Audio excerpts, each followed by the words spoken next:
Welcome back to I Accidentally Married a Filipina. My name is Rob. I have got what I thought would be the worst of it out of the way. I told my family what I was secretively planning, and miraculously, they were on board. This really gave me a lot of encouragement, and I spent the next week detailing my international dating adventures to them, and they really did find it interesting. So things were looking up for this world traveler. The next couple of months flew by, and as March 10th approached, I became a little more nervous for my trip. Lillette and I only grew closer and closer over the video chats, and we were making plans for our day-to-day experiences in her country. She tried to school me on her culture and some things to expect that would be different over here. For example, you cannot count on there being toilet paper in every restroom. Not that they run out. It's just not the way we do it. Isn't necessarily the way they do it. Although I took her word for it, I still ate up every Philippines YouTube video I could find, especially the ones that were at certain places I would be visiting so that I could get a feel for the local culture. Also, I really got lost in the videos about common scams in the Philippines. Apparently, transportations and taxis and tricycles is the hotbed of cheat the foreign tourist scams. I would have to be on my guard. All the rules and traditions I tell him, he was agree. I can't believe Rob agree all the rules I want when he arrived here in my house. But of course I have to be vigilant also because maybe he is pretending to obey my rules but in his side maybe he don't like it. I know he's American and he is educated man, he has a pride too being professional. He has a lot of experience in his life compared to me. I'm sure he's wiser than me. It's already March, so I was so nervous because 10 days from now on he's coming here in my country. I don't have a good sleep thinking of him. My family is also nervous. Same feeling with me. Everything was ready in the house like his room where he slept. I make sure it's clean, pillow is new, bedsheet also and fan is clean, and no cockroaches. I put sprays in every corner to make sure no small and big cockroaches. Maybe my American visitor will run away from this room. I wipe the windows and cabinets, make sure no dust. So he can't get allergies or skin rashes. I was worried in our ceiling because it's already damaged. Every night there was small rats running in the ceiling. Sometimes, I feel the ceiling almost broke down.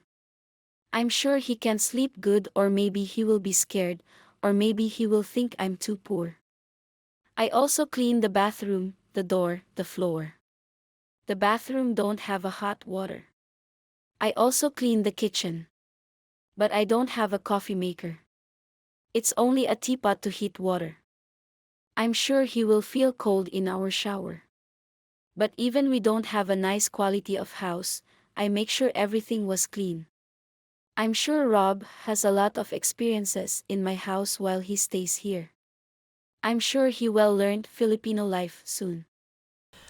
I was so excited to travel to the Philippines and meet in the flesh the person whom I hoped would be the one to lead to my companion for the rest of my life. I will admit that although I never said I love you to Lillette, and I never allowed her to say it to me again, I told her that I had a very strong emotional attachment to her that I hoped would reveal itself as love when we meet at the airport. I even went so far as to look up the difference between the K-1 fiancé visa and the CR-1 spousal visa.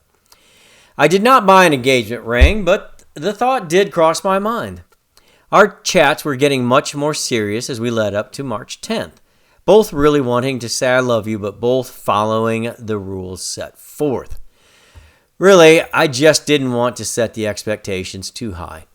If we discuss love and possible marriage, and then I get there and she has bad breath, how am I going to not crush her hopes and dreams? I even told her if we spend the first 2 days at your house and you don't like me, just tell me. It's better to know right then than to draw it out and make mistakes we will regret. I will leave your house calmly and politely and go to the guide time myself and try not to waste seeing this beautiful country. She hated it when I said that. I think she is already picking out wedding dresses and choosing reception colors, if I'm to be honest. But we came to an understanding that left both of us a graceful exit should one be needed. On the other hand, Lillette is making her plans to get a driver to take her on the 2-hour trip to the airport, pick me up, and take us back to her place. YouTube says this is a big red flag no-no. Apparently, if a Filipina picks you up at the airport, you will never get out of her sight, and you have just closed all your options on day one. I know I was going against conventional wisdom by not interviewing several women in person, but I felt like I had already done that online, and I was beyond that. So, sorry YouTubers, I've got it from here. I did something I normally don't do, and that is pack my bag 4 days early. I think it was a combination of nervous energy and wanting to be thorough in my packing. I didn't want to leave anything here that I would need there, especially if it is something they don't have there. I called and told Lillette that I was packed and I had all my travel documents handy, and she was more concerned if I had packed hot peanuts and 3 Musketeers bars than if I misplaced my passport. The next day I got off work and went home to recheck my packed bags and my travel documents. I had a travel update from United Airlines and Expedia, both of which I signed up for. The travel update said there was a virus running rampant, especially in Asia, and the airlines in the country were shut down immediately. Please tap here to begin your paperwork for your refund. I am so excited that the man I love is going to be leaving his country to come here for only me. Then we get bad news. The government it's lockdown in the Philippines. It was March 8th, almost the day of his flight here in Philippines. Early morning here in Manila, and it's nighttime in America. He called me before he go bed and he told me he was ready to fly here. I was so excited that finally 2 days he will be here in Manila and the long wait over. After an hour, I think it was 10 a.m. in my time, he called me again to inform that his flight is cancelled due to lockdown. That was very sad news for me. I thought I can see him soon, but we can't. 8 months of waiting just to see in person, but it was cancelled due to pandemic. Both of us are sad. Rob got refund in his plane ticket and his hotel. I hope he will still chat me and wait out pandemic, but he seems so disappointment and I can hear in his voice he will give up. After my 5 months of planning and strategizing the rest of my life, the rug was unceremoniously ripped up from under me. And to be honest, I'm not so sure I want to continue to put in the work anymore. I certainly don't want to start over, but man, this just seems like Cupid is giving me a slap right in the face to wake me up. Maybe this isn't for me. Maybe this is a good thing because Lillette would have been a bad thing. But realistically, I don't think any less of Lillette than I had before, but I am just so disappointed and let down that I don't have any gas left in the tank to continue. It was easy when it was happening. Everything was building on top of each conversation we would have. We had a goal. We had something in common to chase as a team that made it exciting. I'm a goal-oriented individual, and having an attractive, sweet woman alongside me striving for that goal was very sexy, and I couldn't wait to meet her. But all of that's over now. There's no telling how long this lockdown will last. It could be 3 weeks, or it could be 3 years. We have no frame of reference, and I'm considering not calling Lillette at my appointed time and just letting this slowly fade into the background. I feel like an athlete who had trained all their life for the Olympics, and my country just boycotted the games. What am I supposed to do? Wait 4 years for another opportunity? I think not. It's time to move on. After he called me that his flight in Philippines was cancelled due to pandemic, I was very disappointed and sad. I thought I can't touch him in person.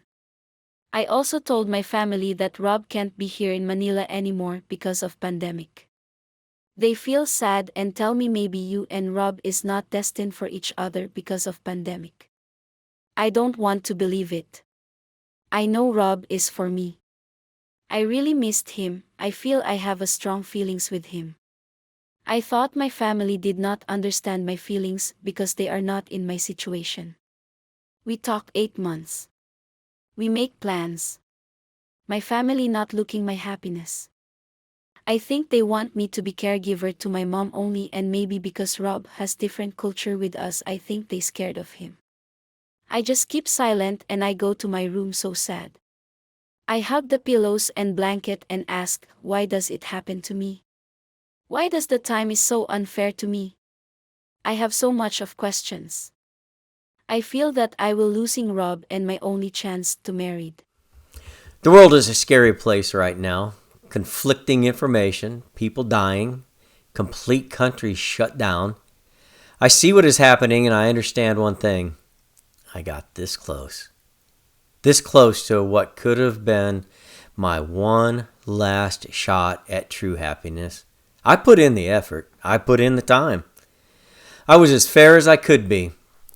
This teacher woman seemed to be perfect for me, but now I'm tired. The world shut down, and I'm too wore out to reopen my little piece of that world that I share with Lillette. Let's face facts. I've been jaded for a long time when it comes to relationships with the opposite sex, and this situation is not helping in the least. I am not at all interested in the pandemic. Actually, I'm pissed at the pandemic.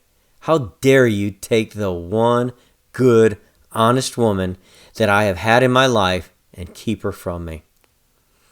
As I say that, I know how callous that sounds, to worry about a long-distance relationship with a woman I've never met in person, as people are literally dying all around me. But that is how serious I was about this mission, and now mission fatigue has set in, and I'm afraid the mission is over. We have no idea how long this pandemic is going to last.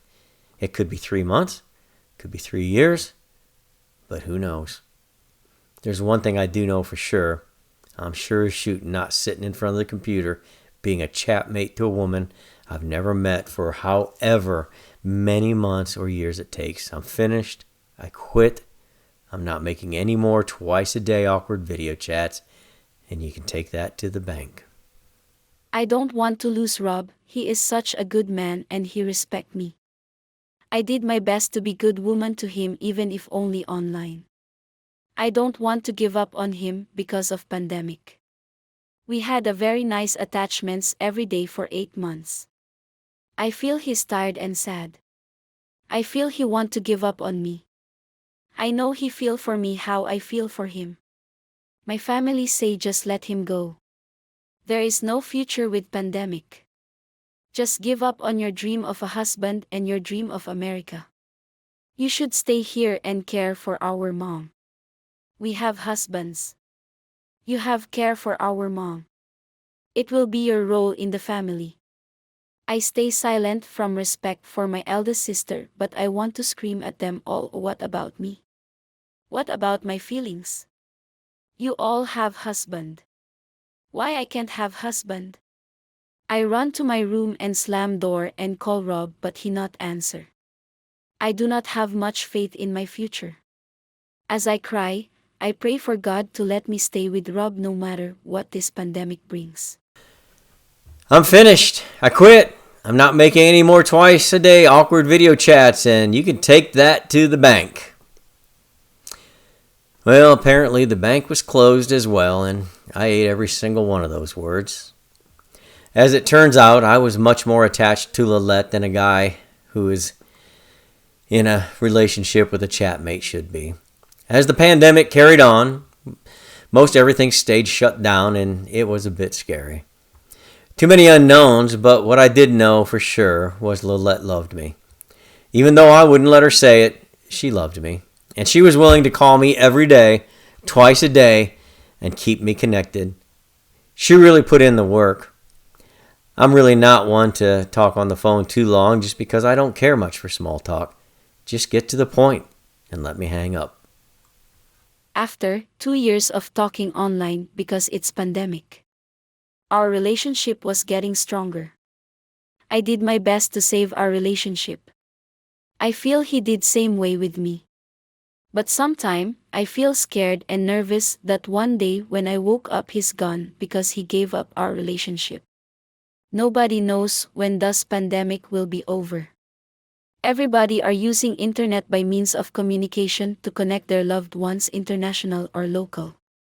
In my heart I feel too sad, but every time we talk I always pretend I'm strong and not affected. I always encourage myself to be more stronger. I won't let him give up on me. Fortunately for me, Lillette was a great conversationalist, and she always had a story to tell me about her day, or ask me something about my culture, or tell me something about how she envisioned our future together, which honestly made me love her. I'm not allowed to say it because we have not met in person, and it has been almost 2 years since we have been talking, and at this rate, we may never meet. So no I love yous were spoken.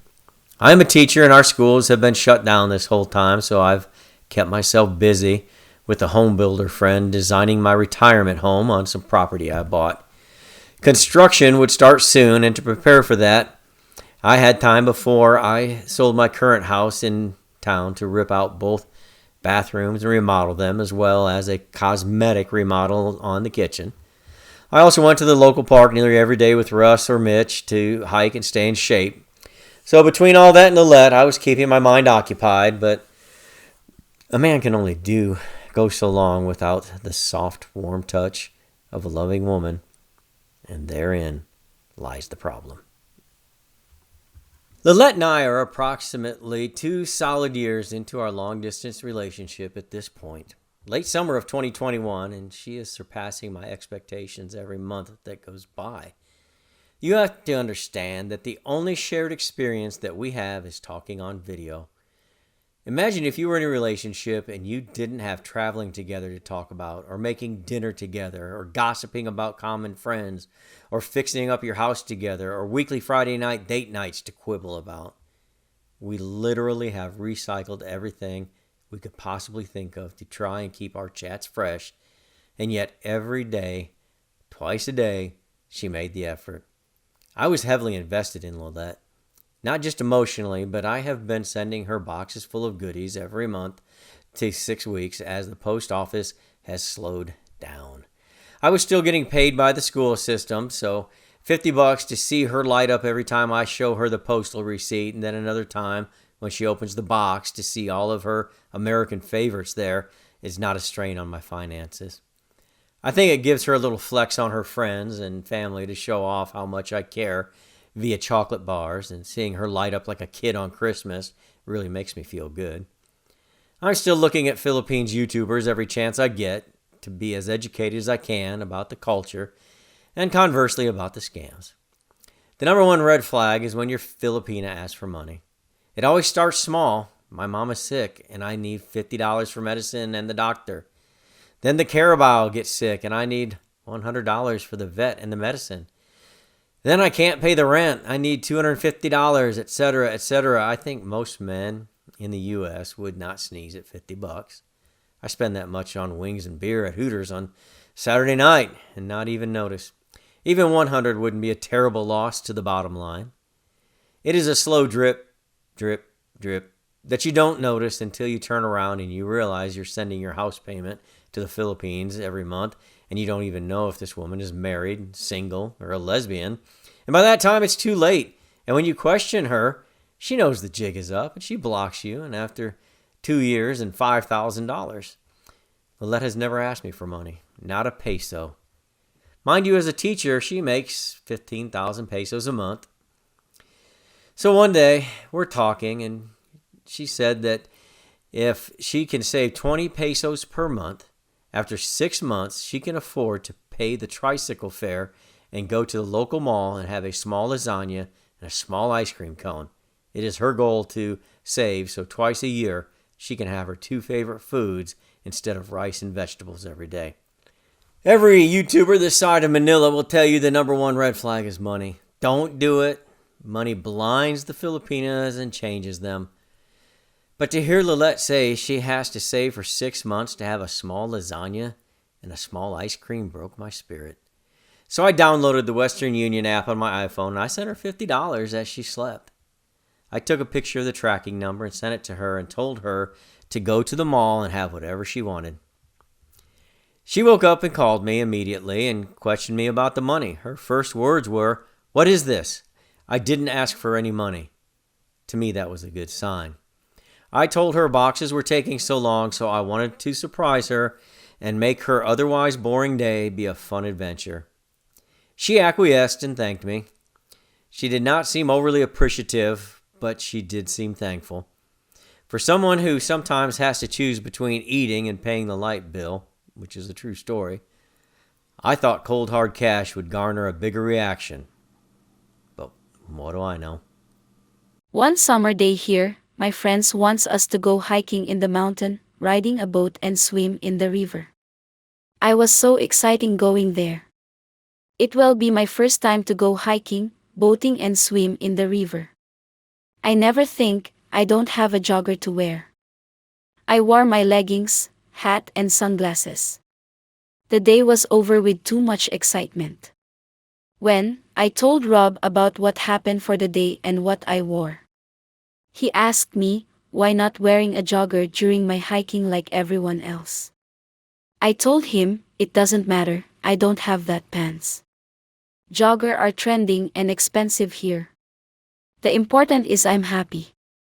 When I woke up in my morning, when I opened my messages, Rob sent me a money through Western Union. Just to buy a jogger? He was sweet, but I don't like that Rob sent me money. I feel I'm a beggar. Box is enough for me and more exciting. When I bought a jogger.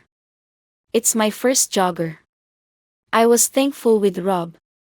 The next month again, he sent me a little money so I can buy my favorite lasagna, my Dairy Queen ice cream and burger. I never asked him any amount but he did. I felt that this relationship can survive until pandemic will be over. My day is not complete if we cannot talk every morning and night.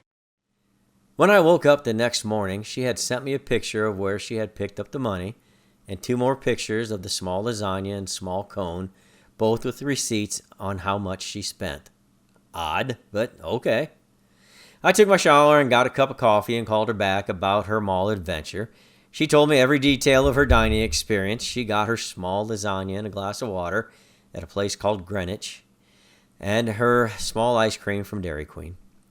She told me exactly what it tasted like and how much she loved this food. Then she proceeded to ask me what she should do with the rest of the money. I had not given it a thought as what to do with $44. I didn't care. It was a gift. It was a paltry sum to me, relatively speaking. I told her I didn't care as it was a gift and she could spend it however she saw fit. Go get a gallon of ice cream. Go buy a dress. Go buy pizza for your family, whatever makes you happy. She said, "Can I go pay my Wi-Fi bill?" I said, "You can do whatever you want with your money." She said, "It is your money. I must ask you if I am to spend it." I thought about arguing the point, but I chalked it up to cultural differences and felt very at ease knowing she is not a Filipina gold digger scammer. Then Christmas 2021 came and went, and I continually broke the rules.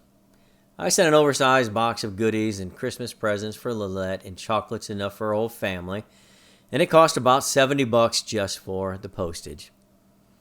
Something weird happened because I sent the box 6 weeks out like normal, but it got there not on Christmas, but 3 weeks early. That box did not stand a chance of making it to Christmas as Lillette tore into it immediately, and the family had an impromptu celebration on the spot.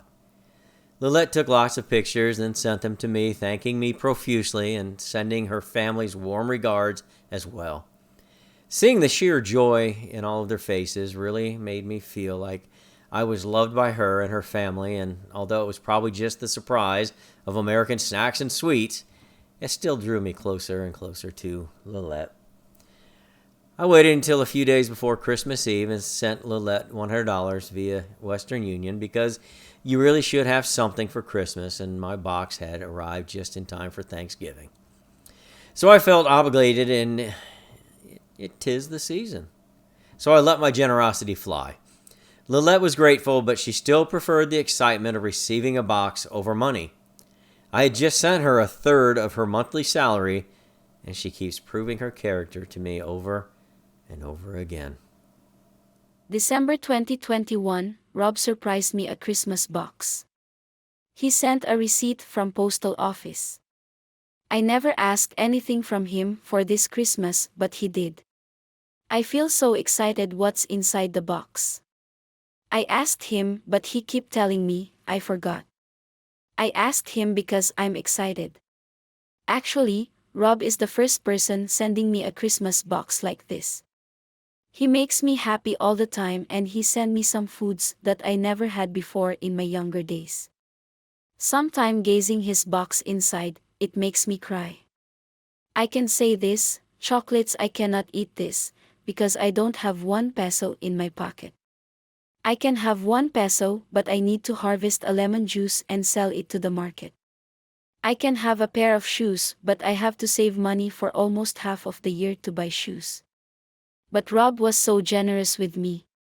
Even we are living far, he made an effort to surprise me just to make me smile in a simple way of happiness. When I was young, my neighborhood friend told me she received a Christmas gifts from Santa in her stockings by the window. Because she is a good girl. I tell her, I'm a good girl too, but why I didn't receive any Christmas gift? So after my parents fell asleep, I take a sock from laundry and hang it by the window. I can hardly sleep waiting on Santa to fill my sock. When I wake up early Christmas morning, I run to my sock but there is no gifts, only empty sock. I did not understand. The box arrived too early before Christmas. Rob told me not to open the box, but I can't wait until Christmas. My mom, my nephew and my sister was excited also to open the box. So we decided to open it. Wow, it's imported chocolate and some imported cookies. Everybody got it and happy. The next week he sent me a money through Western Union. It's another surprise. But sending me a money is not very exciting and I feel embarrassed sometimes because I know I am poor but I am not beggar. I know it's hard to find money. You can have money when you work hard and Rob worked too hard. Box is enough for me. But he makes more effort to make me smile and happy. This was my first Christmas with gifts. I think maybe Rob is Santa for me. With New Year's in the rearview mirror, I started seeing YouTube videos about online marriages based out of Utah. They even interviewed some people who had done it and lawyers who said it was perfectly legal. Why do I bring this up? Because I've been waiting nearly 2.5 years to be able to see my Filipina future, and according to our government and the Philippines government, you can now travel round trip if you are married to a Philippine citizen or have family there and you have your vaccination card from the local health department. If I married Lillette online, I could fly there as soon as the ink was dry on the marriage certificate and be in the arms of my beloved. I know it sounds crazy. I am clearly not this impetuous by nature, but almost 3 years of being fully committed to this relationship has me willing to do almost anything to see this sweet, intelligent, kind, beautiful woman. I do not need some big ceremony with a ton of cash dropped on food and decorations and fancy clothes. I just want to skip all that and see my Filipina in person. So I copy and paste the video link and send it to Lillette as she sleeps. As I wait for her to wake and watch the videos, I am quite sure she is even in deeper than I am, and she will jump on the online marriage train and put some literal skin to skin into this game. Year Right. 2021 still in pandemic. We struggled too much in this pandemic. Until our government mandated to have a vaccination, especially the public servants. I get my COVID shots twice. I have a vaccination card so I can work to school. Honestly, I was afraid to wait longer our relationship that maybe Rob will quit our relationship. Every now and then, I keep myself strong and pretend I'm okay every time we talked on the phone. I showed him I'm happy always talking him. Since we are started talking online with Rob, my family, and 2 close friends knows about our relationship. I keep this privately in almost 2 years. I don't want someone knows it until I get married. I never posted in my Facebook page. I used to watch YouTube videos to update what happened in our country. Until I saw a Filipina and American online wedding. It's possible to have an online wedding from America and Philippines. I search in Google if government will honor the online wedding. It says yes. I talked about online wedding to Rob. Rob agreed about online wedding if possible. He told me he will inquire about online wedding. At that time we think that's the only way he can travel to Philippines once we are married. I told my family about our plan but don't like it. My sister told me, I'm a desperate woman with that American man. There are too many American men out there, you can still find another one. Leave that man out our life. I didn't say anything. But I did not listen what they say. In other side, if I marry online, I can't have my dreamed wedding that I wanted to in beautiful garden. I can't wear a wedding gown, a glittering shoes, a curly hair with makeup, a wedding songs. My family can't wear a nice gown too. I don't have a butterfly in my wedding. And I can't walk in the aisles. I'm sure my dreamed wedding never turns to reality. How many years I've been waiting for in my dream wedding, but I can't have this in my life. Things that I need to consider in online wedding. It's sad but true. That my dream will end in a dream. The online marriage idea was a total flop. I should have known it would be. Lillette is not some floozy, fly-by-night woman. She's exactly what I dreamed for in a woman. She was full of character and tradition, and there were just some things she would not waver on, and an online wedding was on the top of that list. In other news, our school district opened back up 4 days a week, and we were nervously back at work around a whole lot of people trying to stay healthy and safe. Our health department supplied free shots for everyone who wanted one, and teachers were pushed to the front of the line. I'm not making any kind of statement at all, except to say that some countries were allowing air travel to passengers who took the shot and the booster, and if the Philippines became one of those countries, I wanted to be ready. I've waited long enough. School was different in January 2022. It almost felt more like a science experiment TV show than being back to normal. I'm sure it was probably the same for almost everyone who went back to work during this time period. It was a combination of fear of the unknown coupled with the excitement that this felt like a big step towards being released from the pandemic. I pored over the press releases from the U.S. and the Philippines as it pertained to international travel, and I saw Thailand and other countries near there were allowing travel under certain restrictions, but there was no end in sight through the end of January for the Philippines. February came in, and after a couple of weeks, there was a miracle. The Philippines was open for business if you had the shot and at least one booster, which I did in my preparation for this exact moment. I went directly to my principal and said, I know we're not supposed to take any days off before spring break, but I have worked for you for 17 years and have only ever used one sick day in those 17 years. I have a very important trip to take, and I would like to take Wednesday, Thursday, and Friday off before the break. There really wasn't much she could say to that, and she awarded me my request. I quickly power walked my way back to my room and got on Expedia and booked a round-trip flight with Delta Airlines to Manila for 11 days and sent my ticket receipt to Lillette as she slept. Until second week of February 2022. America is in the list to enter Philippines. I was so happy that finally this is it, he can travel here. Rob booked a ticket on March 2022. Just to meet me in person. I can't explain my feelings that I can see him in person. I know we are not officially boyfriends and girlfriends, but I had a strong feelings with him. I really missed him so much. Almost 2 years and 7 months long distance relationship. My family still don't want me to meet Rob here, but I already decided I want to meet him and hopefully he will propose me.